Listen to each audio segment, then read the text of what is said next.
Hey everyone, I'm Ronan, and here's what's happening this week in housing, sustainability, and building science. This week, Berkshire Hathaway made a major bet on the future of housing. The company announced plans to acquire Taylor Morrison for $8.5 billion, combining the builder with Clayton Properties and creating the fourth largest home builder in the country. It's a notable move because Berkshire appears to be looking beyond today's market challenges, high mortgage rates, affordability pressures, and softer demand, and focusing on the long-term need for housing. It's also another sign that home building consolidation is accelerating. In an environment where land, capital, supply chains, and incentives increasingly determine success, scale is becoming a powerful competitive advantage. Speaking of housing, New York City is proposing one of the most ambitious affordability plans we've seen in years. Mayor Zohran Mamdani's new Block by Block initiative aims to create or preserve 400,000 affordable housing units over the next decade. The plan includes new construction, preservation of existing units, office to residential conversions, zoning reforms, and a $22 billion housing investment over the next 5 years. Whether it succeeds will depend on financing, permitting, and political support, but it reflects the growing urgency around housing affordability nationwide. Another potential housing opportunity may be hiding in plain sight. A new federal report found agencies are using just 28% of their office space, while the government owns roughly 10,000 underused or vacant buildings. Some experts see those properties as an untapped source of housing, retail, and mixed-use redevelopment. The challenge isn't identifying the underused buildings. It's navigating years of approvals, deferred maintenance, and government bureaucracy to put them back in play. Meanwhile, Texas continues to face a different kind of housing challenge: water. According to Bloomberg, the state's draft 2027 waters plan may significantly underestimate future demand. Texas added nearly 400,000 residents between 2024 and 2025 alone, and researchers estimate data centers could account for more than 9% of statewide water demand by 2040. More than manufacturing will use. Critics also note that climate change isn't mentioned once in the state's 80-page water plan, despite drought conditions affecting Texas during 10 of the last 15 years. Water isn't the only infrastructure issue getting attention in Texas. Sunrun and NRG launched a new Houston area energy program that combines rooftop solar, battery storage, and participation in a virtual power plant. The concept is simple. Homeowners gain backup power during outages and receive bill credits when stored energy helps support the grid during peak demand. What's interesting isn't just the technology, it's the business model. Energy resilience is increasingly being packaged as a built-in service rather than an expensive upgrade. In markets facing rising utility costs and grid instability, that could become a significant selling point for builders. While we're on the topic of resilience, new research is raising concerns about green wall systems. Researchers at the University of Greenwich found that some systems using plastic polypropylene plant modules failed critical fire tests in less than 4 minutes, faster than the failure rate for the aluminum composite cladding associated with London's Grenfell Tower disaster. More than 94% of the heat release came from the plastic support structure itself, not the vegetation. The findings are prompting calls for stricter fire testing standards and increased use of non-combustible materials in green wall construction. And that brings me to a resource we recently released. Green Builder Media and the Home Fire Sprinkler Coalition have published a new free ebook called The Case for Residential Fire Sprinklers.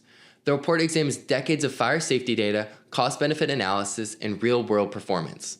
You'll find a link to download it in the show notes. Back on the building science front, conditioned attics continue gaining popularity in high-performance homes, but getting them right requires careful moisture management. A new guide from the Insulation Institute outlines proven approaches for unvented roof assemblies, including strategies for condensation control, air sealing, and climate-specific code compliance. As more builders move insulation to the roofline, understanding moisture management is becoming essential to avoiding durability issues and callbacks. Looking further ahead, a new design competition is asking what homes might look like in a future defined by water scarcity. USGBC California's Shaping the Future of Water Use at Home competition challenged teams to make low water living desirable rather than restrictive. The winning concepts included homes that harvest water from the air, recycle wastewater on site, and reduce household water consumption by more than 80%. It's a glimpse into how design may need to evolve as water becomes an increasingly valuable resource. Here's something else worth thinking about. A new study from Hiroshima University suggests that consumers who are skeptical of environmental claims don't necessarily do more research. They may simply disengage altogether. Researchers found that greater skepticism was associated with less information-seeking behavior and lower feelings of responsibility around less sustainable purchasing decisions. The takeaway for builders and manufacturers? Transparency, third-party verification, and credible data may be far more effective than marketing claims or moral appeals. Along those lines, not all homes deliver the same value, even when they appear identical on paper. In the latest episode of the Valuation Metric, Sarah Gutterman sits down with Pearl Certification CEO Cynthia Adams to explore why comfort, resilience, energy, performance, and long-term affordability often remain invisible in traditional home valuations. You can watch the full conversation on the Green Builder Media Network. Here's a clip of the discussion. I'm going back to that same statement that I've made, and that for me, value per square foot is accountable to the home's performance, not just how it looks. So it's how that home delivers on comfort, on health, on resilience, on efficiency. Not all square footage is equal. This week's product of the week is OptiGlass, a recycled glass aggregate that replaces virgin materials and concrete.